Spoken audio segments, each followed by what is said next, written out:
شروع اللہ کے نام سے جو بڑا مہربان اور نہایت رحم فرمانے والا ہے۔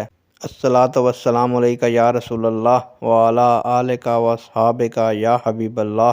السلام علیکم معزز ناظرین و سامعین، اللہ تعالیٰ سے دعا کرتا ہوں کہ اللہ تعالیٰ آپ لوگوں کو خوش و خرم رکھے اور آپ لوگوں کی تمام تکالیف پریشانیوں کو دور فرمائے، آپ کو ظالم کے ظلم، حاسد کے حسد سے محفوظ فرمائے۔ پیارے دوستو، آج کی ویڈیو کا عنوان ہے کلمہ طیبہ میں کتنے فرائض ہیں۔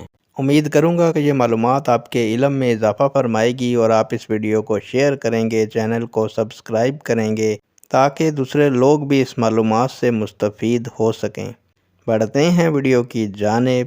پیارے دوستو، کلمہ طیبہ میں دو چیزوں کا ذکر کیا گیا ہے۔ نمبر 1 توحید، نمبر 2 رسالت۔ اب ہمارے اوپر فرض ہے کہ ہم توحید کے تقاضوں کو پورا کریں، اللہ تعالیٰ کے ساتھ کسی کو شریک نہ ٹھہرائیں، محبت الہی پر عمل پیرا ہوں اور اللہ تعالیٰ پر ہر صورت توکل کریں۔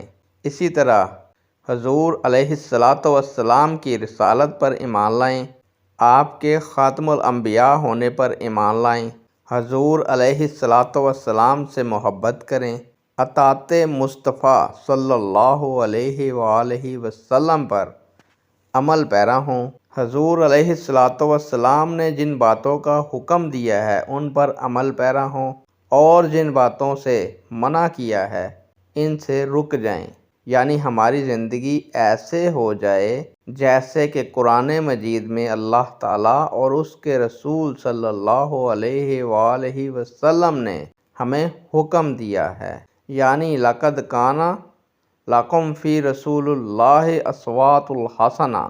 نیک دعاؤں کے ساتھ آپ سے اجازت چاہوں گا۔ اللہ تعالیٰ آپ کا اور میرا حامی و ناصر ہو۔ اللہ حافظ۔